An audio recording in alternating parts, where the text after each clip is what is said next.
Hi dear students, എല്ലാവർക്കും പുതിയൊരു വീഡിയോയിലേക്ക് സ്വാഗതം. അപ്പോൾ ഇന്ന് നമ്മൾ വന്നിരിക്കുന്നത് ഇംഗ്ലീഷ് എക്സാമിനേഷൻ ഓൾറെഡി കഴിഞ്ഞിട്ടുള്ള ഒക്ടോബർ 2024 ബാച്ചുകാർക്ക് ഇംഗ്ലീഷിൻ്റെ ആൻസേഴ്സ് ഒക്കെ ഡിസ്കസ് ചെയ്യുന്ന ഒരു സെഷനുമായിട്ടാണ്. സോ നമുക്ക് നോക്കാം നിങ്ങളൊക്കെ എഴുതിയിട്ടുള്ള ആൻസേഴ്സിൽ എത്ര എണ്ണമാണ് കറക്റ്റ് ആയിട്ടുള്ളത്, നിങ്ങൾ എത്ര മാർക്ക് സ്കോർ ചെയ്തു എന്നുള്ളതൊക്കെ നമുക്കിപ്പോൾ അറിയാം കേട്ടോ. സോ നമുക്ക് ഫസ്റ്റ് ക്വസ്റ്റ്യൻ നോക്കാം. ഒന്നാമത്തെ ചോദ്യവും രണ്ടാമത്തെ ചോദ്യവും വൺ വേർഡ് ആയിരുന്നു. അപ്പോൾ വൺ വേർഡ് എന്ന് പറയുമ്പോൾ നിങ്ങൾക്ക് അവിടെ ഓപ്ഷൻ തന്നിട്ടുണ്ടായിരുന്നു അല്ലേ. വളരെ സിമ്പിൾ ആയിട്ടുള്ള ക്വസ്റ്റ്യൻ ആണ്. 2 മാർക്കിന് 2 വൺ വേർഡ് വന്നിട്ടുള്ളത്. Which of the following best describes the tone of the mind is without fear എന്ന് പറയുന്ന ചാപ്റ്ററിൽ നിന്നാണ് അല്ലേ. സോ ഇവിടെ ഈ ഒരു പോയത്തിൻ്റെ ടോണാണ് ചോദിച്ചിരിക്കുന്നത്.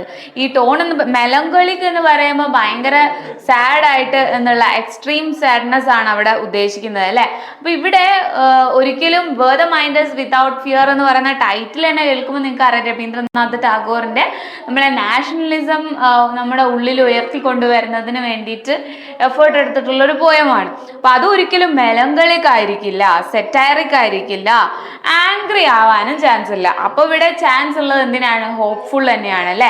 കാരണം എന്താ, ഹോപ്പ്ഫുൾ എന്ന് പറയുമ്പോൾ നമ്മുടെ ഭാവിയിൽ നമുക്ക് സ്വാതന്ത്ര്യം കിട്ടും, അതിനുവേണ്ടി നമ്മൾ ധൈര്യത്തോടെ പ്രവർത്തിക്കണം എന്നുള്ള ഒരു മെസ്സേജാണ് ഈ ഒരു പോയത്തിലൂടെ വരുന്നത് അല്ലേ.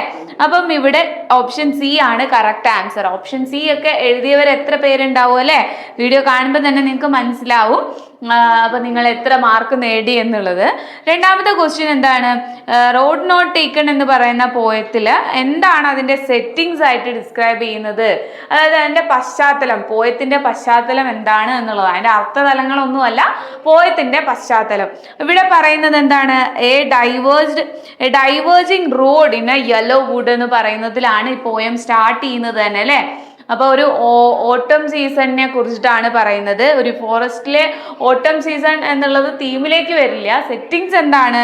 ഒരു റോഡ് ഡൈവേർജ് ആവുന്നു, യെല്ലോ വുഡ് എന്നുള്ളത് ഒരു കൺസെപ്റ്റ് അവിടെ എന്താ, ഓട്ടോമൻ സീസൺ ആണ്. ആ ഒരു സീസണിൽ എന്താ പറയുക, ഒരു വഴി രണ്ടായിട്ട് പിരിയുന്നു എന്നുള്ള കൺസെപ്റ്റാണ് അവിടെ വരുന്നത്. സോ അതുകൊണ്ട് ഏറ്റവും ശരിയെന്ന് നമുക്ക് പറയാൻ പറ്റുക ഏതാണ്? ഓപ്ഷൻ സി തന്നെയാണ്. ഓക്കെ, സോ ഇതാണ് 2 ചോദ്യങ്ങൾ. മൂന്നാമത്തെ ചോദ്യം വന്നിട്ട് നിങ്ങൾക്ക് വരുന്നത് എന്താണ്, ഒരു പോയത്തിൽ നിന്നെടുത്ത് ഒരു ഫ്രേസ് തന്നുകൊണ്ടാണ് അല്ലേ. My blood turned cold like the moon എന്ന് പറയുന്ന നമ്മളെ മൈ ഗ്രാൻഡ് മദേഴ്സ് ഹൗസിൽ നിന്നുള്ള ഒരു ലൈനാണ് തന്നിട്ടുള്ളത്. ഇവിടെ പറഞ്ഞത് suggest about the speaker state of mind. അപ്പോൾ ഇവിടെ സ്പീക്കർ എന്ന് പറയുന്നത് ആരാണ്? കമലാദാസ് ആണ് അല്ലേ. അപ്പോൾ കമലാദാസിൻ്റെ സ്റ്റേറ്റ് ഓഫ് മൈൻഡ്, അവരുടെ മാനസികാവസ്ഥ എങ്ങനെയായിരുന്നു എന്നുള്ളതാണ് ഇവിടെ കണ്ടുപിടിക്കാൻ നിങ്ങളടുത്ത് പറഞ്ഞിട്ടുള്ളത്. സോ ഈ ഒരു phrase my blood turned cold like the moon, ചന്ദ്രനെ പോലെ എൻ്റെ രക്തം തണുത്തുറഞ്ഞു എന്ന് പറയപ്പെടുന്നത് എപ്പോഴാണ്? ആ ഫ്രേസിനെ നിങ്ങളടുത്തൊന്ന് 3 മാർക്കിന് വിശദീകരിച്ച് എഴുതാനാണ് പറഞ്ഞത്. നിങ്ങൾക്ക് എന്താണ് ഇവിടെ 2 ക്വസ്റ്റ്യൻസ് ആണ് ഇതേപോലെ തന്നിട്ടുള്ളത് അല്ലേ. അപ്പോൾ അതിൽ ഏതെങ്കിലും ഒന്ന് നിങ്ങൾ എഴുതിയാൽ മതി. സോ ഇതിൽ ഒന്ന് എടുത്തെഴുതുവാണെങ്കിൽ ഈ ക്വസ്റ്റ്യൻ ആണ് എന്നുണ്ടെങ്കിൽ നിങ്ങൾക്ക് എങ്ങനെ എഴുതാം? The phrase my blood turned cold like the moon suggest a sense of emotional detachment and loneliness and despair in the speaker state of mind. ഇങ്ങനെ നിങ്ങൾക്ക് എഴുതാവുന്നതാണ് അതിൻ്റെ ആൻസർ. അതുപോലെ അടുത്തത് വന്നിട്ടുള്ളത് I doubted if I should ever come back. ഇത് road not ടേക്കണിലുള്ളതാണ് അല്ലേ. അപ്പം അതിൽ എന്താ പറയുന്നത്? This phrase I doubted if I should ever come back suggest speaker's awareness of finality of choices in life അല്ലേ. ലൈഫിൽ വരുന്ന ചോയ്സിനെ കുറിച്ച്, അത് എങ്ങനെ തിരഞ്ഞെടുക്കണം എന്നുള്ളതിൽ ഒരു തീമാണ് ഇവിടെ ഈ ഒരു ഫ്രേസിൽ ഡിസ്കസ് ചെയ്യുന്നത്. അപ്പോൾ അത് ജസ്റ്റ് നിങ്ങൾക്ക് ഇതേപോലെ ഇവിടെ കൊടുത്തിരിക്കുന്ന പോലെ നിങ്ങൾക്ക് ഡിസ്ക്രൈബ് ചെയ്ത് എഴുതിയാൽ മാത്രം മതി അല്ലേ. ഇനി 4ാമത്തെ ചോദ്യം എന്താണ്? ഈ ഒരു പാരഗ്രാഫ് ഇവിടെ തന്നിട്ടുണ്ട്. എഡ്യൂക്കേഷനെ സംബന്ധിച്ചുള്ള ഒരു പാരഗ്രാഫാണ് അല്ലേ. നമുക്ക് റീഡിങ് വിത്ത് അണ്ടർസ്റ്റാൻഡിങ് എന്ന് പറയുന്ന ഒരു എന്താ പറയുക റൈറ്റപ്സ് നമുക്ക് പഠിക്കാനുണ്ട് അല്ലേ. അപ്പം ആ ഒരു ഭാഗത്ത് നിന്ന് വന്നിട്ടുള്ള ചോദ്യമാണ്. അപ്പം എഡ്യൂക്കേഷനെ കുറിച്ച് ഇവിടെ കൊടുത്തിട്ടുണ്ട് ഒരു പാരഗ്രാഫിൽ, അതിൽ നിന്ന് സബ് ക്വസ്റ്റ്യൻസും തന്നിട്ടുണ്ട്. സോ ഈ സബ് ക്വസ്റ്റ്യൻ്റെ ആൻസേഴ്സ് എഴുതാനാണ് ഇവിടുത്തെ ചോദ്യം. ഫസ്റ്റ് ക്വസ്റ്റ്യൻ വന്നത് എന്താണ്? According to the text the key aspects that includes personally that education helps to shape is cooperation, love, brotherhood, caring and sharing. അതായത് ഇവിടെ പറഞ്ഞിട്ടുള്ള എന്തൊക്കെയാ? ഇത്രയും കാര്യങ്ങളാണ് എഡ്യൂക്കേഷനിലൂടെ തരുന്നതെന്നാണ് ഇവിടുന്ന് എന്താ പറയുക ഈ ഒരു ഭാഗത്ത് പറയുന്നത് എന്നാണ് പറയുന്നത്. അപ്പം നിങ്ങളെടുത്ത് എന്താ ഇവിടെ പറഞ്ഞിട്ടുള്ളത്? ട്രൂ ഓർ ഫോൾസ് കണ്ടുപിടിക്കാനാണ്. ഇവിടെ ഒരു 3 സ്റ്റേറ്റ്മെന്റ് തന്നിട്ടുണ്ട്. ഈ 3 സ്റ്റേറ്റ്മെന്റും വായിച്ചു നോക്കിയിട്ട് ഏതാണ് ട്രൂ ഏതാണ് ഫോൾസ് എന്ന് കണ്ടുപിടിച്ചിട്ട് ജസ്റ്റ് ട്രൂ ഫോൾസ് എന്ന് എഴുതി വെച്ചാൽ മാത്രം മതി. പെട്ടെന്ന് തന്നെ അറ്റൻഡ് ചെയ്യാൻ പറ്റുന്ന ഒരു ഏരിയ ആണ്. അതിൽ ഫസ്റ്റ് പറയുന്നത് ട്രൂ ആണ്.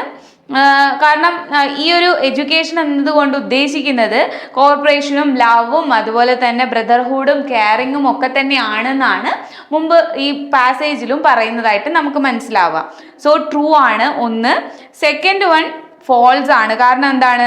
The text suggest that cooperation and coexistence can not be developed through education.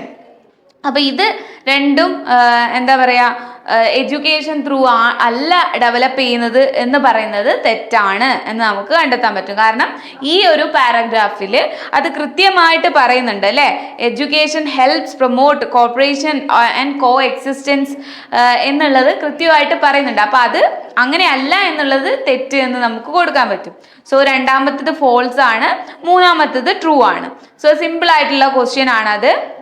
ഇനി അടുത്ത ക്വസ്റ്റ്യൻ വന്നത് ഏതാണ്? മാച്ച് ദ ഫോളോയിങ് ആണ്. ഇതേപോലെ ഒരു മാച്ച് ദ ഫോളോയിങ് മുമ്പ് നമ്മൾ ഡിസ്കസ് ചെയ്ത ക്വസ്റ്റ്യൻസിലും പറഞ്ഞിട്ടുണ്ടായിരുന്നു അല്ലേ. പിന്നെ true or false question type of questions നമ്മൾ പറഞ്ഞിട്ടുണ്ടായിരുന്നു. എക്സാക്ട് ആ ഒരു കണ്ടന്റ് അല്ലെങ്കിലും സെയിം ടൈപ്പ് ഓഫ് ക്വസ്റ്റ്യൻസ് നമ്മൾ കുറേ പ്രാക്ടീസ് ചെയ്തിട്ടുണ്ടായിരുന്നു അല്ലേ. അപ്പൊ മാച്ച് ദ ഫോളോയിങ്ങിൽ ഇവിടെ വന്നിരിക്കുന്നത് ഇഫ് ഐ വേർ യു എന്ന് പറയുന്ന ചാപ്റ്ററിലാണ്. അപ്പൊ ഇഫ് ഐ വേർ യുല് ഇവിടെ തന്നിരിക്കുന്നത് ഈ സൈഡിൽ തന്നിരിക്കുന്നത് എന്താണ്? അതുമായിട്ട് കണക്ട് ചെയ്തിട്ട് ഈ ഒരു സൈഡിലെ സെന്റൻസ് നിങ്ങൾ കണക്ട് ചെയ്ത് എഴുതലാണ് ഇവിടുത്തെ മാച്ച് ദ ഫോളോയിങ്. ഇവിടെ ഇൻട്രൂഡർ എന്താ ചെയ്തത്? Intruder enter Gerard's cottage holding a revolver in his hand. അപ്പം enters Gerard's cottage holding a revolver in his hand എന്നുള്ളത് ആരാണ് കടന്നു വന്നത് എന്ന് ചിന്തിച്ചാൽ നിങ്ങൾക്ക് ഇത് കണക്ട് ചെയ്യാൻ പറ്റും. ഇൻട്രൂഡർ ആണ് അല്ലേ. അപ്പം ഇതേപോലെ നിങ്ങൾക്ക് എന്താണ് ഈ 4 എണ്ണവും ജസ്റ്റ് സിമ്പിൾ അല്ലേ. ജസ്റ്റ് ഇതേപോലെ ഒന്ന് യോജിപ്പിച്ച് നിങ്ങൾ എഴുതിയിട്ടുണ്ടെങ്കിൽ നിങ്ങൾക്ക് അവിടെ 4 മാർക്കാണ് കിട്ടുന്നത്. സോ ഇങ്ങനെ തന്നെ നിങ്ങൾക്ക് നല്ല എന്താ പറയുക സ്കോർ ചെയ്യാൻ പറ്റുന്ന ഒരു സിമ്പിൾ ആയിട്ടുള്ള ക്വസ്റ്റ്യൻ പേപ്പർ ആയിരുന്നു ഇംഗ്ലീഷിൻ്റെ എന്ന് നമുക്ക് പറയാൻ പറ്റും അല്ലേ. അപ്പോൾ അതിൽ തന്നെ Gerard locks intruder in a cupboard in the end of the play. അത് കറക്റ്റ് എന്താണ് വരിക? സെക്കൻഡ് വൺ ആണ് അല്ലേ. ഇനി തേർഡ് വണ്ണിന് അനുയോജ്യമായിട്ട് വരുന്ന ഏതാണ്? ഡി ആണ്. ടു അസ്യൂം ജെറാർഡ്സ് ഐഡന്റിറ്റി അല്ലേ. ഇൻട്രൂഡർ എന്തിനാ വന്നിട്ടുള്ളത്? The intruder plans to assume Gerard's identity. അതാണ് കറക്റ്റ്. ഇനി Gerard's voice is described as cultured അല്ലേ. ജെറാർഡിന്റെ വോയിസ് ഭയങ്കര കൾച്ചേർഡ് ആയിട്ടാണ് ഇതിൽ പറയുന്നത്. സോ അത് നമുക്ക് യോജിപ്പിച്ച് എഴുതാം. സോ ഒന്നാമത്തത് ബിയും രണ്ടാമത്തത് എയും മൂന്നാമത്തത് ഡിയും നാലാമത്തത് സിയുമാണ് ഇവിടെ കറക്റ്റ് ആയിട്ടുള്ള ആൻസേഴ്സ് വരുന്നത്. സോ അടുത്തത് സെക്ഷൻ ബി ആണ്. നോൺ പ്രിസ്ക്രൈബ്ഡ് ടെക്സ്റ്റ് ആണ്. നോൺ പ്രിസ്ക്രൈബ്ഡ് ടെക്സ്റ്റ് എന്ന് പറയുമ്പോൾ ഇവിടെ നിങ്ങൾക്ക് ഒരു പാരഗ്രാഫ് തന്നിട്ടുണ്ട് അല്ലേ. ഈ ഒരു പാരഗ്രാഫിൽ നിന്ന് നിങ്ങൾക്ക് ഇവിടെ സബ് ക്വസ്റ്റ്യൻ തന്നിട്ടുണ്ട്. അപ്പോൾ സബ് ക്വസ്റ്റ്യൻ ആൻസർ എഴുതാൻ വേണ്ടിയിട്ടാണ്. ഈ 6ാമത്തെ ചോദ്യത്തിൽ ഫില്ലിംഗ് ദ ബ്ലാങ്ക്സ് ആണ്. 3 മാർക്കിന്റെ ചോദ്യമാണ്. അപ്പൊ ഈ ഒരു പാരഗ്രാഫ് വായിച്ചിട്ട് മനസ്സിലാക്കിയിട്ടുണ്ടെങ്കിൽ നിങ്ങൾക്ക് ഇവിടെ ആൻസർ എഴുതാൻ വേണ്ടി പറ്റും. സിംപ്ലി എന്ത് ചെയ്യുക? ഇവിടെ A good book is always the for you dash എന്നാണ് കൊടുത്തിട്ടുള്ളത്. ദ ഫോർ യു കഴിഞ്ഞിട്ട് ഇവിടെ എന്താണ് ഈ പാരഗ്രാഫിൽ കിടക്കുന്നത് എന്ന് നിങ്ങൾ നോക്കിയാൽ മതി അല്ലേ. അപ്പൊ നിങ്ങൾക്ക് എന്ത് ചെയ്യാൻ പറ്റും? ഇതേപോലെ നിങ്ങൾക്ക് ആൻസർ എഴുതാൻ വേണ്ടി പറ്റും. ജസ്റ്റ് ആ ഒരു ഈ ഒരു പാരഗ്രാഫിൽ എന്താണോ ബാക്കി പറയുന്നത് അത് നിങ്ങൾ എടുത്തെഴുതിയാൽ മതി. So a good book is always there for you, ready to offer wisdom, comfort and escape whenever you need it. അപ്പം ഇവിടെ ഈ ഒരു പാരഗ്രാഫിൽ തന്നെ അതിൻ്റെ ബാക്കി ഭാഗങ്ങൾ കൊടുത്തിട്ടുണ്ട്. അത് നിങ്ങൾ എന്താണ് വളരെ അധികം എന്താ പറയുക ശ്രദ്ധിച്ച് ഇവിടേക്ക് എടുത്തെഴുതിയാൽ മാത്രം മതി. ഓക്കെ, അപ്പൊ ഒന്നാമത്തേന് ആൻസർ അതാണ്. രണ്ടാമത്തത് വരുന്നത് എന്താ, different world introduce you to new ideas and provide solace during difficult times എന്നുള്ളതാണ്. ഇനി തേർഡ് വൺ ഡാഷ് വരുന്നുണ്ട് അല്ലേ, the dash can be source of inspiration and refuge from stress എന്നുള്ളതാണ്. സോ ഇവിടെ എന്താണ്, the pages of beloved book എന്നുള്ളതാണ് വരുന്നത്. The pages of a beloved book എന്നുള്ളതാണ് ഡാഷിൽ ഫില്ലിങ് ചെയ്യാനുള്ളത്. സോ അത് നിങ്ങൾക്ക് കറക്റ്റായിട്ട് അത്രയും എഴുതിയിട്ടുണ്ടെങ്കിൽ നിങ്ങൾക്ക് അവിടെ 3 മാർക്ക് നിങ്ങൾ സ്കോർ ചെയ്തിട്ടുണ്ടാവും. ഇനി 7th ക്വസ്റ്റ്യൻ ആണ്. 7th ഓൾട്ടർനേറ്റീവ്സ് എഴുതാനുള്ള ക്വസ്റ്റ്യൻ ആണ്. സോ ഇവിടെ നിങ്ങൾക്ക് എന്താണ് ജസ്റ്റ് തന്നിട്ടുണ്ട് അല്ലേ, അക്കോർഡിംഗ് ടു ദ റൈറ്റർ. ഈ ക്വസ്റ്റ്യനും എവിടെ നിന്നുള്ളതാണ്, പാസേജിൽ നിന്നുള്ളത് തന്നെയാണ് കേട്ടോ. 6ഉം 7ഉം പാസേജിൽ നിന്നുള്ള ക്വസ്റ്റ്യൻസ് ആണ്. ഇതാ ഇവിടെ നോക്കിയാൽ നിങ്ങൾക്ക് മനസ്സിലാവും. സോ 7ാമത്തെ ക്വസ്റ്റ്യൻ വന്നത് ഓൾട്ടർനേറ്റീവ്സ് എഴുതാൻ വേണ്ടിയിട്ടാണ്. ഇവിടെ according to the writer, a man may usually be known by the books he may usually be known by the books he reads because എന്നുള്ളതാണ് ഇവിടെ കൊടുത്തിട്ടുള്ളത് അല്ലേ. അതുപോലെ അതിനിവിടെ ഓപ്ഷൻസും തന്നിട്ടുണ്ട്. 4 ഓപ്ഷൻ ഇവിടെ കൃത്യമായിട്ട് തന്നിട്ടുണ്ട്. ഇതിന്ന് ബിക്കോസ് എന്തുകൊണ്ട് കാരണം കൊണ്ട് എന്ന് ഈ പാസേജ് പറയുന്നു എന്നുള്ളത് നിങ്ങൾ എടുത്തെഴുതിയാൽ മതി കേട്ടോ. അപ്പം അവിടെ ഇതേപോലെ തന്നെയുള്ള 3 ഓപ്ഷൻസ് 3 സ്റ്റേറ്റ്മെൻറ്റും അതിൻ്റെ ഓപ്ഷൻസും തന്നിട്ടുണ്ട്. ഒന്നാമത്തതിൻ്റെ ആൻസർ വരുന്നത് ഡി ആണ്, രണ്ടാമത്തത് ഡി ആണ്, മൂന്നാമത്തത് ബി ആണ് വരുന്നത്. ഓക്കെ, സോ ആൻസേഴ്സ് ഒക്കെ നിങ്ങൾ ചെക്ക് ചെയ്ത് നോക്കുക ഇതൊക്കെ തന്നെയാണോ എഴുതിയിട്ടുള്ളതെന്ന്. എന്നിട്ട് നിങ്ങൾ കമൻറ്റ് ബോക്സിൽ ഒന്ന് ജസ്റ്റ് കമൻറ്റ് ചെയ്യുക ആൻസേഴ്സ് ഒക്കെ റൈറ്റ് ആയിരുന്നു എന്നുണ്ടെങ്കിൽ കേട്ടോ. ഇനി അടുത്തതും ഇതുപോലെ തന്നെ ഒരു പാസേജ് തന്നിട്ടുള്ള ക്വസ്റ്റ്യൻ ആണ്. ഇത്രയും വലിയ പാസേജ് ആണ്, ഇത് നിങ്ങൾ വായിച്ചു നോക്കണം. അതിനുശേഷം ഇതാ ഇവിടെ താഴെ കൊടുത്തിരിക്കുന്ന 5 ക്വസ്റ്റ്യൻസ് കൊടുത്തിട്ടുണ്ട്, അത് നിങ്ങൾ അറ്റൻഡ് ചെയ്യാണ് വേണ്ടത്. സോ ഇവിടെ ഒന്നാമത്തേത് ആൻസർ വരുന്നത് farming is often appreciate and well supported by those who benefit from it എന്നുള്ളതാണ്. സോ ഇവിടെ സ്റ്റേറ്റ്മെന്റ് ഇതാണ് വരുന്നത് അല്ലേ. അത് ട്രൂ ആണോ ഫോൾസ് ആണോ എന്ന് എഴുതാൻ വേണ്ടിയിട്ടാണ് ക്വസ്റ്റ്യൻ. അപ്പോൾ ഒന്നാമത്തേത് ഫോൾസ് ആണ്, രണ്ടാമത്തേത് ഫോൾസ് ആണ്, മൂന്നാമത്തേത് ഫോൾസ് ആണ്, 4ാമത്തേത് ട്രൂ ആണ്, 5ാമത്തേത് ട്രൂ ആണ്, 6ാമത്തേത് ട്രൂ ആണ്. അപ്പൊ ഇത് വെച്ചിട്ട് നിങ്ങൾ എഴുതിയത് കറക്റ്റ് ആണോ എന്നുള്ളത് ചെക്ക് ചെയ്യുക കേട്ടോ. അപ്പൊ ഈ ഡോക്യുമെന്റിൽ തന്നെ മിസ് എന്തുകൊണ്ടാണ് ഇത് ട്രൂ എന്തുകൊണ്ടാണ് ഫോൾസ് എന്നുള്ളത് കൂടി കൊടുത്തിട്ടുണ്ട്. അപ്പൊ നിങ്ങൾക്ക് ജസ്റ്റ് നോക്കിയാൽ മനസ്സിലാവും. ഓക്കെ, ഇനി ഗ്രാമറിന്റെ ക്വസ്റ്റ്യൻ ആണ്. ഗ്രാമറിൽ ഈ ഫില്ലിംഗ് ദ ബ്ലാങ്ക്സ് വേർബിന്റെ നമ്മൾ ഡിസ്കസ് ചെയ്തതാണ് അല്ലേ, തലേ ദിവസം നമ്മൾ ഡിസ്കസ് ചെയ്തൊരു ക്വസ്റ്റ്യൻ ആണിത്. സോ ഇത് എക്സാമിന് വരുമെന്ന് നമ്മൾ അത്രയും ഉറപ്പിച്ച് പറഞ്ഞിട്ടുണ്ടായിരുന്നു. അപ്പോൾ നിങ്ങളടുത്ത് പറഞ്ഞിട്ടുണ്ടായിരുന്നു അല്ലേ, ഏത് സെന്റൻസ് ഏത് ടെൻസിലാണ് എന്നുള്ളത് മനസ്സിലാക്കി കഴിഞ്ഞാൽ അതിന് ആൻസർ ചെയ്യാമെന്നുള്ളത്. സോ ഒന്നാമത്തേത് വരുന്നത് സ്ലീപ്പ് എന്നുള്ളതാണ്. അത് നമ്മൾ വാസ് സ്ലീപ്പിംഗ് എന്ന് ആക്കിയിട്ടാണ് എഴുതേണ്ടത്. ഇനി രണ്ടാമത്തേത് വരുന്നത് ഐ ഡാഷ് എന്നുള്ളതാണ്. സി എന്നുള്ള വേർബ് അവിടെ തന്നിട്ടുണ്ട്. ഐ സി അരവിന്ദ് യെസ്റ്റർഡേ എന്നാണ് ഇവിടെ കിടക്കുന്നത്. അപ്പൊ അത് ഐ സി എന്നാവോ, ഞാൻ കണ്ടു എന്നുള്ളതാണ് അല്ലെ, കഴിഞ്ഞ കാര്യമാണ്. So I saw Arvind yesterday എന്നുള്ളതാണ് കറക്റ്റ് ആയിട്ടുള്ള ആൻസർ. ഇനി അടുത്തത് എന്താണ്, hurry up the movie dash എന്നുള്ളതാണ്. ബിഗൻ എന്ന് അവിടെ തന്നിട്ടുണ്ട്. സോ ഇസ് ബിഗിനിങ് എന്നുള്ളതാണ് അവിടെ വരിക. സോ അടുത്ത ക്വസ്റ്റ്യൻ 10ാമത്തെ ക്വസ്റ്റ്യൻ എന്താണ്, ചൂസ് ദ കറക്റ്റ് ഓൾട്ടർനേറ്റീവ്സ് എന്ന് പറയുന്ന 4ാമത്തെ ക്വസ്റ്റ്യൻ ആണ് അല്ലേ. അപ്പം ഇതിൽ നിങ്ങൾ ഓൾട്ടർനേറ്റീവ്സ് കറക്റ്റായിട്ട് തിരഞ്ഞെടുക്കണം. ഇവിടെ തന്നിട്ടുണ്ട് in the sentence after swimming a felt cold എന്നുള്ളതിൽ സ്വിമ്മിങ് എന്ന് പറയുന്ന വേർഡ് ഏതാണ് എന്നാണ് ചോദിച്ചിട്ടുള്ളത് അല്ലേ. ഇവിടെ കൊടുത്തിട്ടുണ്ട് ഗെറൻഡ് കൊടുത്തിട്ടുണ്ട്, പാർട്ടിസിപ്പിൾ കൊടുത്തിട്ടുണ്ട്, ഫിനിറ്റ് കൊടുത്തിട്ടുണ്ട്, ഇൻഫിനിറ്റ് കൊടുത്തിട്ടുണ്ട്. ഇതിൽ ഏത് ടൈപ്പാണ് ഈ ഒരു വേർഡ് എന്നുള്ളതാണ് കണ്ടുപിടിക്കേണ്ടത്. അവിടെ സ്വിമ്മിങ് എന്നുള്ളത് കൊണ്ട് തന്നെ നമുക്ക് എന്ത് പറയാം, ഗെറൻഡ് എന്നുള്ളത് പറയാം അല്ലേ. കാരണം നമ്മൾ ING ഫോമുള്ള വേർഡ്സിനെ ഗെറൻഡ് എന്നാണ് പറയുന്നത്. സോ നെക്സ്റ്റ് ക്വസ്റ്റ്യൻ എന്താണ്, which of the following sentence contains non finite verb എന്നുള്ളതാണ്. ഇവിടെ നമുക്ക് ഓപ്ഷൻ തന്നിരിക്കുവാണ് അല്ലേ. അപ്പൊ നമുക്ക് ഓരോന്നിൻ്റെ ആയിട്ട് ആൻസേഴ്സ് നോക്കാം. ഒന്നാമത്തേത് ഗെറൻഡ് ആണ് വരുന്നത്.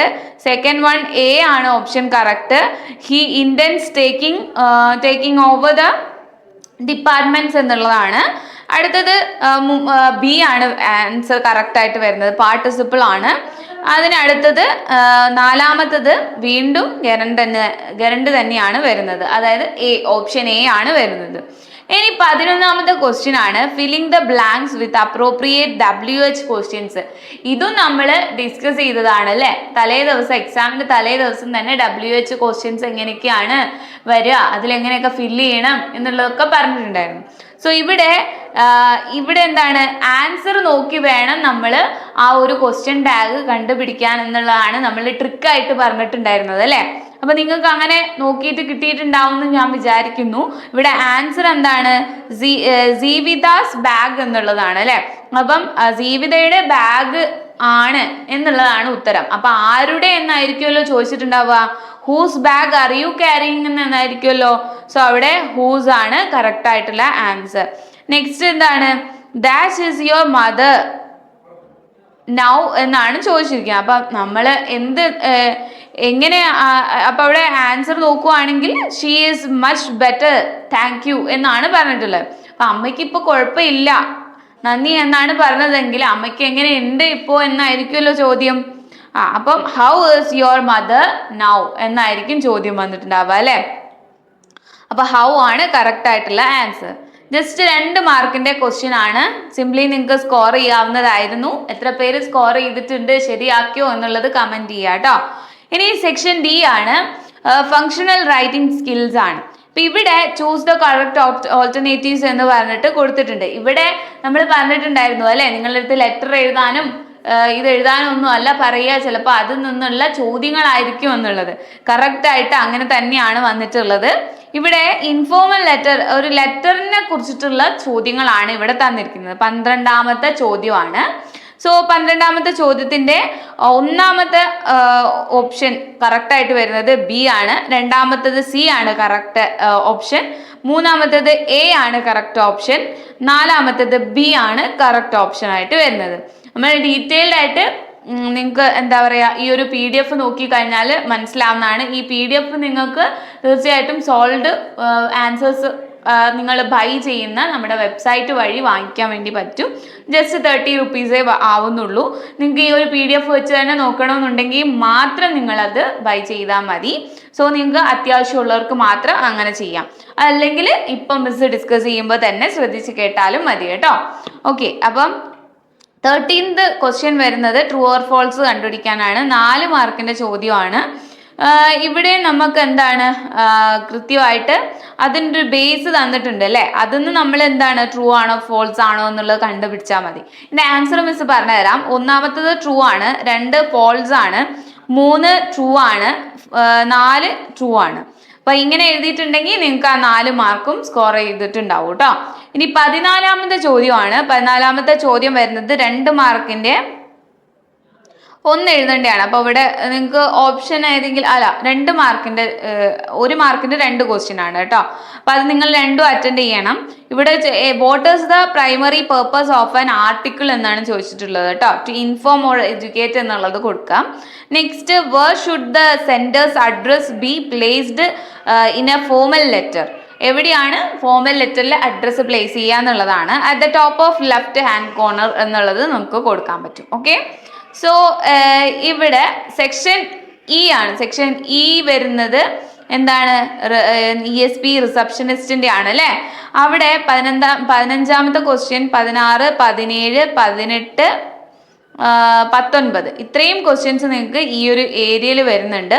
സോ ഇവിടെയൊക്കെ പക്ഷെ എന്ത് തന്നിട്ടുണ്ട്, നിങ്ങൾക്ക് ഓപ്ഷൻസ് തന്നിട്ടുണ്ട്. 15ാമത്തെ ക്വസ്റ്റ്യൻ ബി ആണ് കറക്റ്റ് ആൻസർ, 16ാമത്തെ ക്വസ്റ്റ്യനിൽ ബി ആണ് കറക്റ്റ് ആൻസർ, 17ാമത്തെ ക്വസ്റ്റ്യനിൽ എ ആണ് കറക്റ്റ് ആൻസർ, 18ാമത്തെ ക്വസ്റ്റ്യനിൽ സി ആണ് കറക്റ്റ് ഓപ്ഷൻ ആയിട്ട് വരുന്നത്, 19ാമത്തതിൽ ബി ആണ് കറക്റ്റ് ഓപ്ഷൻ ആയിട്ട് വരുന്നത്. ഓക്കെ, സോ അത് നിങ്ങളൊന്ന് നോട്ട് ചെയ്തിട്ട് അത് തന്നെയാണോ എഴുതിയത് എന്നുള്ളത് നോക്കാം. ഓക്കെ, ഇനി അഥവാ എവിടെയെങ്കിലുമൊക്കെ കുറച്ച് മാർക്ക് കുറഞ്ഞു പോയിട്ടുണ്ടെങ്കിലും നിങ്ങൾ വിഷമിക്കേണ്ട. വാല്യുവേഷൻ കഴിയുന്നവരെ നിങ്ങൾ വെയിറ്റ് ചെയ്യുക. നല്ല മാർക്കോട് കൂടി തന്നെ നിങ്ങൾ പാസ് ആയിട്ടുണ്ടെങ്കിൽ ആ ടെൻഷൻ അടിച്ചതൊക്കെ വേസ്റ്റ് ആവില്ലേ. സോ അതുകൊണ്ട് എല്ലാവരും ശുഭാപ്തി വിശ്വാസത്തോട് തന്നെ നിൽക്കുക. കൂടുതൽ ടെൻഷൻ അടിച്ചിട്ട് അസുഖങ്ങളൊന്നും വരുത്തി വെക്കാതിരിക്കുക കേട്ടോ. അപ്പോൾ അടുത്ത ക്വസ്റ്റ്യൻ നോക്കാം. അടുത്തത് ESP ഓഫീസ് യൂസ് ആണ്. അത് നമ്മൾ എടുക്കാത്ത പാർട്ടാണ്, എങ്കിലും അതിൻ്റെ ആൻസർ ജസ്റ്റ് ഇതിൽ കൊടുത്തിട്ടുണ്ട് കേട്ടോ. നമ്മൾ ഇവിടെ സ്റ്റുഡൻസ് എല്ലാവരും എന്താണ് റിസപ്ഷനിസ്റ്റ് ചൂസ് ചെയ്തുകൊണ്ട് മിസ് ആ ഭാഗം പറയുന്നില്ല. പാർട്ട് ബി വരുന്നത് നിങ്ങൾക്ക് കുറച്ച് എന്താ പറയുക 2 മാർക്കിൻ്റെയും 3 മാർക്കിൻ്റെയും ഒക്കെ ചോദ്യങ്ങൾ വരുന്ന ഭാഗമാണ് അല്ലേ. ഇവിടെ 20ാമത്തെ ക്വസ്റ്റ്യൻ ചോദിച്ചത് എന്തിനെ കുറിച്ചാണ്? Night of the scorpion. Night of the സ്കോർപ്പിയോയിലൊക്കെ നമ്മൾ എന്താണ് ഒരുപാട് ക്വസ്റ്റ്യൻസ് നമ്മൾ മുമ്പേ ഡിസ്കസ് ചെയ്തിട്ടുണ്ട് അല്ലേ. അപ്പം ആ ക്വസ്റ്റ്യനിൽ ഏതാണ് വന്നിട്ടുള്ളത്? നൈറ്റ് ഓഫ് ദ സ്കോർപ്പിയോയിലെ how did the character expresses their frustration or disappointment regarding the search in poem? Okay, ആ സെർച്ചിനെ കുറിച്ച് ആ ഒരു ഇവര് സ്കോർപ്പിയോനെ തെരയുന്ന ആ ഒരു മൊമെന്റിന്റെ ആ ഒരു ഫ്രസ്ട്രേഷൻ എങ്ങനെയായിരുന്നു പോയറ്റിൽ കാണാൻ പറ്റുന്നത് എന്നുള്ളതാണ് ഇവിടെ ചോദ്യത്തിൽ ചോദിച്ചിരിക്കുന്നത് അല്ലേ. അപ്പൊ നിങ്ങൾക്ക് ജസ്റ്റ് ഇങ്ങനെ എഴുതാം. In the poem night of the scorpion by Nissim Ezekiel the character expresses their frustration and disappointment through their helplessness and fear. ഇങ്ങനെയാണ് നമുക്ക് കറക്റ്റായിട്ട് ആൻസർ ഒരു 2-3 സെന്റൻസിൽ ഇതേപോലെ കൊടുക്കാൻ പറ്റും. നെക്സ്റ്റ് എന്താണ്? What emotion does the speaker associate with the house mentioned in the poem my grandmother's house. My grandmother's ഹൗസിലെയാണ്. അതെങ്ങനെ എഴുതാം? In the poem my grandmother's house by Kamala Das the speaker associate emotions of nostalgia, ലോങ്ങിങ് and loss with the house and the house is a symbol of warmth, love and comfort. ഇങ്ങനെ നിങ്ങൾക്ക് നിങ്ങളുടേതായിട്ടുള്ള സെന്റൻസിലൂടെ തന്നെ answer ചെയ്യാൻ പറ്റുന്നതേ ഉള്ളൂ. Okay, so നല്ല question ആണ് വന്നിട്ടുള്ളത് അല്ലേ ആ ഒരു ഭാഗത്ത് നിന്ന്. അതുപോലെ 3 മാർക്കിന്റെ നോക്കാം നമുക്ക് ഏതാണ് അടുത്ത ക്വസ്റ്റ്യൻ ആയിട്ട് വന്നിട്ടുള്ളത്. മൈ ഗ്രാൻഡ് മദേഴ്സ് ഹൗസും തന്നെയാണ്. മൈ ഗ്രാൻഡ് മദേഴ്സ് ഹൗസെന്നും where the mind is without ഫിയറിനും അതുപോലെ പോയറ്റ് ഓറിയന്റഡ് ആയിട്ട് നിങ്ങൾക്ക് ചോദ്യം ഉണ്ടാകൂ എന്നുള്ളത് മിസ് പറഞ്ഞിട്ടുണ്ടായിരുന്നു അല്ലേ. എന്തായാലും ഉണ്ടാവും, നിങ്ങൾ പഠിച്ചു വെക്കണം എന്ന് നിർബന്ധമായിട്ട് പറഞ്ഞിട്ടുണ്ടായിരുന്നു. സോ നിങ്ങൾ എഴുതിയിട്ടുണ്ടാവും എന്ന് വിചാരിക്കുന്നു മിസ്. അതിലെ ആ ഭാഗങ്ങളിലെ ക്വസ്റ്റ്യൻസ് ഉണ്ട്. അതുപോലെ എന്താണ് ആരാധനയെ കുറിച്ചിട്ടുള്ള ചോദ്യം ഉണ്ട്. I must know the truth എന്ന് പറയുന്ന ആ ഒരു പാർട്ടിലെയാണ് അല്ലെ. I must know the truth എന്ന് പറയുന്ന ഭാഗമാണ് അത്. അവിടെ നിന്ന് എന്താ ചോദിച്ചിട്ടുള്ളത്? What was Aradhana's reaction when she came to know the truth. അവൾ ആ ഒരു സത്യം അഡോപ്റ്റഡ് ചൈൽഡ് ആണ് എന്നുള്ള സത്യം അറിഞ്ഞപ്പോൾ അവൾക്കുണ്ടായ മാനസികാവസ്ഥ എന്തായിരുന്നു എന്നുള്ളതാണ് അല്ലേ. അപ്പൊ ഇവിടെ വെൻ ആരാധന learned the truth about her adoption from Aunt Pramila, she became agitated and upset. ഇതല്ലേ ഉണ്ടായിട്ടുള്ളത്? വളരെ അപ്സെറ്റ് ആയിട്ടല്ലേ അവളപ്പോൾ കാണപ്പെട്ടത്. അപ്പോൾ നമുക്ക് അങ്ങനെ എഴുതി വെക്കാവുന്നതാണ്. ഇനി അടുത്ത ചോദ്യം എന്താ? What role had Nehru given to science and technology. നെഹ്റുവിൻ്റെ ഒരു സ്പീച്ച് നമ്മൾ പഠിച്ചിട്ടുണ്ട് അല്ലേ. അപ്പം India her past and future. അപ്പം അതിലെ സയൻസ് ആൻഡ് ടെക്നോളജിയെ കുറിച്ചിട്ട് നെഹ്റുവിൻ്റെ ഒരു അല്ലെങ്കിൽ സയൻസ് ആൻഡ് ടെക്നോളജിക്ക് എന്ത് റോളാണ് ഭാവിയിൽ ഉണ്ടാവുക എന്നുള്ളതാണ് നെഹ്റു പറഞ്ഞിരുന്നത് എന്നാണ്. അപ്പം അവിടെ നമുക്ക് Nehru believed that science and technology played a crucial role in India's economic and industrial growth എന്നുള്ള പോയിന്റ് എഴുതിക്കൊണ്ട് ആൻസർ കൊടുക്കാവുന്നതായിരുന്നു. അപ്പൊ എത്ര പേര് അങ്ങനെ ചെയ്തിട്ടുണ്ടെന്നൊക്കെ ഉള്ളത് കമന്റ് ചെയ്യുക കേട്ടോ നിങ്ങൾ. ഓക്കെ, സോ നെക്സ്റ്റ് അതേ സ്പീച്ചിൽ നിന്നുള്ള വേറൊരു ചോദ്യമാണ്. What do we learn about Nehru from this speech എന്നുള്ളതാണ്. എന്താണ് നമ്മൾ ഈ ഒരു സ്പീച്ചിലൂടെ നെഹ്റുവിൻ്റെ ഈ ഒരു സ്പീച്ചിലൂടെ നമ്മൾ പഠിക്കുന്നത് എന്നാണ് ചോദിക്കുന്നത് അല്ലേ. അപ്പൊ എന്താ നമുക്ക് എഴുതാൻ പറ്റുക? From this speech we learn that Nehru had A deep understanding of India's history. നല്ലൊരു ഇന്ത്യയെ കുറിച്ച് അറിവുള്ള മനുഷ്യനാണ് എന്നുള്ളത് നമുക്ക് അറിയാൻ പറ്റും. ഇനി എന്തായിരിക്കും ഇന്ത്യ എന്നുള്ളതിനെ കുറിച്ചുള്ള ഒരു കാഴ്ചപ്പാടുള്ള വ്യക്തിയാണെന്ന് നമുക്ക് അറിയാൻ പറ്റും. അപ്പൊ അതൊക്കെ നിങ്ങൾക്ക് ഇതേപോലെ ആൻസർ ആക്കിയിട്ട് എഴുതി വെക്കാവുന്നതാണ്. ഇതേപോലെ എഴുതി വെച്ചാൽ മാത്രം മതി, നിങ്ങൾക്ക് അവിടെ സിമ്പിളായിട്ട് മാർക്ക് സ്കോർ ചെയ്തെടുക്കാൻ വേണ്ടി പറ്റുമായിരുന്നു കേട്ടോ. സോ അടുത്തത് എന്താണ്? ബാൽഡിയോ എന്താണ് ടൈഗർ ഇൻ ദ ടണൽ എന്ന് പറയുന്ന ചാപ്റ്ററിൽ നിന്ന് നമ്മൾ ക്വസ്റ്റ്യൻ ഡിസ്കസ് ചെയ്തിട്ടുണ്ടായിരുന്നു അല്ലെ. പക്ഷെ ഇവിടെ ചോദിച്ചിരിക്കുന്നത് എന്താണ്? What was the weapon that Baldeo used to carry and who had made it എന്നുള്ളതാണ്. ആരാണ് അത് ഉണ്ടാക്കിയിട്ടുള്ളത്? ഫോർ ഫാദേഴ്സ് ആണ് അല്ലെ ഉണ്ടാക്കിയിട്ടുള്ളത്. അതുപോലെ എന്താണ് ബാൽഡിയോ ക്യാരി ചെയ്തിട്ടുണ്ടായിരുന്നത് എന്താണ്? ഒരു ആക്സ് ആണ് എന്നുള്ളതും നമുക്കറിയാം. സോ അത് ജസ്റ്റ് അവിടെ എഴുതി വെച്ചാൽ നിങ്ങൾക്ക് മാർക്ക് കിട്ടുന്നതാണ്. ഓക്കെ, ഇനി അടുത്തത് 25 മുതൽ 27 വരെയുള്ള ചോദ്യങ്ങൾ പാസേജിൽ നിന്ന് എടുത്ത് എഴുതേണ്ടതാണ്. പാസേജ് ഇത് അവിടെ ഇങ്ങനെ തന്നിട്ടുണ്ട്, വലിയൊരു പാസേജ് ആണ്. സോ അവിടെ ഓരോ ക്വസ്റ്റ്യൻസ് ആയിട്ട് വരുന്നുണ്ട്. 25ാമത്തെ ചോദ്യം, what recent threat has been identified as more dangerous to coral reefs എന്നുള്ളതാണ്. സോ ഇതിൽ ആൻസർ നിങ്ങൾക്ക് ഈ ഒരു പാരഗ്രാഫ് വായിച്ചു നോക്കിയാലേ കൃത്യമായിട്ട് എഴുതാൻ പറ്റുള്ളൂ. ഫസ്റ്റ് 25ാമത്തെ ക്വസ്റ്റ്യൻ്റെ ആൻസർ വരുന്നത് എന്താണ്? The recent threat identified as more dangerous to coral reefs ocean acidification എന്നുള്ളതാണ്. Caused by the industrial emission of carbon dioxide. ഇത് വായിച്ചു കഴിഞ്ഞാൽ നിങ്ങൾക്ക് കൃത്യമായിട്ട് അറിയാൻ പറ്റും. ഇപ്പം നമ്മൾ പറഞ്ഞ പോലെ ഫസ്റ്റിലും മിഡും ലാസ്റ്റും ഒക്കെ ഒന്ന് വായിച്ചു നോക്കിയാൽ തന്നെ നിങ്ങൾക്ക് എന്താണ് ഇതിൽ പറയുന്നത് എന്നുള്ള ഒരു ഐഡിയ കിട്ടും. സോ അങ്ങനെയൊക്കെ ചെയ്തിട്ട് നിങ്ങൾ എക്സാമിന് ഇതേപോലെ ആൻസേഴ്സ് എഴുതി വെച്ചിട്ടുണ്ടാവുമോ എന്ന് വിചാരിക്കുന്നു. സോ അതിന്ന് പാസേജ് ക്വസ്റ്റ്യൻസ് ആണ്. 28, 29, 30 ക്വസ്റ്റ്യൻസും ഇതേപോലെ പാസേജ് ക്വസ്റ്റ്യൻ തന്നെയാണ്. പാസേജിൽ നിന്ന് നിങ്ങൾക്ക് സിംപ്ലി ആൻസേഴ്സ് എഴുതി എടുക്കാവുന്നതേ ഉള്ളൂ. ഞാൻ ജസ്റ്റ് ഇവിടെ ആൻസർ കാണിക്കുന്നുണ്ട്, നിങ്ങൾക്ക് നോക്കാം കേട്ടോ. ജസ്റ്റ് പോസ് ചെയ്ത് വെച്ചിട്ടോ ആൻസേഴ്സ് ഏതാണ് കറക്റ്റ് എന്നുള്ളത് നോക്കാവുന്നതാണ്. 13th ക്വസ്റ്റ്യനിൽ വന്നിരിക്കുന്നത് 3 വേർഡ് തന്നിട്ടുണ്ട്. ആ 3 വേർഡ്സിൻ്റെയും എന്താ പറയുക, സിമിലിയർ ആയിട്ട് മീനിങ് വരുന്ന വേർഡ്സ് ഈ പാസേജിൽ നിന്ന് എടുത്ത് എഴുതാനാണ് പറഞ്ഞിട്ടുള്ളത്. അപ്പം എൻഡേഴ്സ് കൊടുത്തിട്ടുണ്ട്, അതുപോലെ തന്നെ പൊല്യൂഷൻ, ചലഞ്ചസ്, ഇതിൻ്റെയൊക്കെ എന്താ വേർഡ്സ് നമ്മൾ അതിൽ നിന്ന് കൃത്യമായിട്ട് തിരഞ്ഞെടുത്ത് എഴുതണം. അതാണ് ഇവിടെ കൊടുത്തിട്ടുള്ളത്. റിമീറ്റ്സസ് ആൻഡ് പിന്നെ അതുപോലെ തന്നെ കണ്ടാമിനേഷൻ, പൊല്യൂഷൻ, കണ്ടാമിനേഷൻ, പിന്നെ ചലഞ്ചസ്, പ്രസ്സിങ്, അങ്ങനെ നിങ്ങൾക്ക് എന്താണ് വേർഡ്സ് ഇതേപോലെ എഴുതി വെച്ചിട്ടുണ്ടെങ്കിൽ നിങ്ങൾക്ക് അതിന് മാർക്ക് കിട്ടും. ദെൻ സെക്ഷൻ സി ഗ്രാമർ ആണ്. ഗ്രാമറിൽ അഗെയിൻ ഫില്ലിംഗ് ദ ബ്ലാങ്ക്സ് ആണ്. നമ്മൾ പറഞ്ഞിട്ടുണ്ടായിരുന്നു വേർബ് നമ്മൾ അപ്രോപ്രിയേറ്റ് ആയിട്ട് എഴുതേണ്ടതാണ്, കൃത്യമായിട്ട് വരിക എന്നുള്ളത് അല്ലേ. അതല്ലെങ്കിൽ പാസീവ് വോയിസിലേക്ക് എഴുതേണ്ട ക്വസ്റ്റ്യൻ നമ്മൾ ഡിസ്കസ് ചെയ്തിട്ടുണ്ടായിരുന്നു. സോ നമ്മൾ ഡിസ്കസ് ചെയ്ത ക്വസ്റ്റ്യൻ തന്നെയാണ് ഗ്രാമർ ഏരിയയിലൊക്കെ വന്നിട്ടുള്ളത്. സോ ഇവിടെ എന്താണ്, നിങ്ങൾക്ക് വേർ കോൾഡ് എന്നുള്ളതാവും, അതുപോലെ യൂസ്ഡ് ആവും, ഗിഫ്റ്റ് വാസ് ഗിഫ്റ്റഡ് ആവും, പിന്നെ എന്താണ് യൂസ്ഡ് ആവും. ഇത്രയും ചെയ്തിട്ടുണ്ടെങ്കിൽ നിങ്ങൾക്ക് അതിൻ്റെ ഫുൾ മാർക്ക് അവിടെ സ്കോർ ചെയ്യാൻ പറ്റുന്നതാണ്. സോ നെക്സ്റ്റ് എന്താണ്, അടുത്ത ക്വസ്റ്റ്യൻ വന്നിട്ടുള്ളത് ഇൻഡയറക്റ്റ് സ്പീച്ചിലേക്ക് ആക്കാൻ വേണ്ടിയിട്ടാണ്.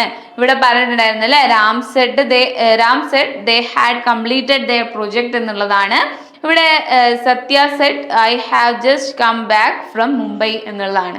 ഇവിടെ നമ്മളത് റിപ്പോർട്ടഡ് സ്പീച്ചിലേക്ക് എഴുതുമ്പോൾ എന്ത് ചെയ്യണം, ഇവിടെ ഒന്നാമത്തേതിൽ നമ്മൾ രാം സെഡ് ദാറ്റ് എന്ന് വരും അല്ലേ. Said that they had completed their project എന്നുള്ളത് വരും. സത്യ said that he had just come back from Mumbai എന്നുള്ളത് വരും. സോ ഇത്രയുമാണ് 2 സെൻറ്റൻസിനെ നമ്മൾ ഇൻഡയറക്റ്റ് സ്പീച്ചിലേക്ക് ആക്കുവാണെങ്കിൽ വരേണ്ടത്. സോ ഇവിടെ ഒരു കോൺവെർസേഷൻ മോഡലല്ല, സെഡ് എന്ന് പറഞ്ഞിട്ട് തന്നെയാണ് കിടക്കുന്നത്. അപ്പോൾ കോൺവെർസേഷൻ മോഡലാണെങ്കിൽ സെക്കൻഡ് വൺ നമ്മൾ ആ പേര് എഴുതിയിട്ട് റിപ്ലൈഡ് എന്ന് പറഞ്ഞിട്ടായിരിക്കും കൊടുക്കുന്നുണ്ടാവുക. സോ ഹിയർ ഇവിടെ നമുക്ക് അത് യൂസ് ചെയ്യേണ്ട ആവശ്യം വരുന്നില്ല. നെക്സ്റ്റ് എന്താണ്, ഇതുപോലെ കണക്ട് ചെയ്ത്, ഇതൊക്കെ നമ്മൾ അന്ന് നൈറ്റ് ഡിസ്കസ് ചെയ്തതാണ് അല്ലേ. എന്താണ് കണക്ട് ചെയ്ത് എഴുതേണ്ട ഒരു കണക്ടേഴ്സ് വെച്ചിട്ട്, കണക്ടേഴ്സ് ഇതാ ഇവിടെ ബ്രാക്കറ്റിൽ തന്നിട്ടുണ്ട്, വിച്ചും ഹോമും ഒക്കെ. അന്ന് നമ്മൾ ഇതേ ടൈപ്പ് ക്വസ്റ്റ്യൻ ഡിസ്കസ് ചെയ്തിട്ടുണ്ടായിരുന്നു അല്ലേ. നിങ്ങൾക്ക് യൂസ്ഫുൾ ആയിട്ടുണ്ടാവും എന്ന് വിചാരിക്കുന്നു.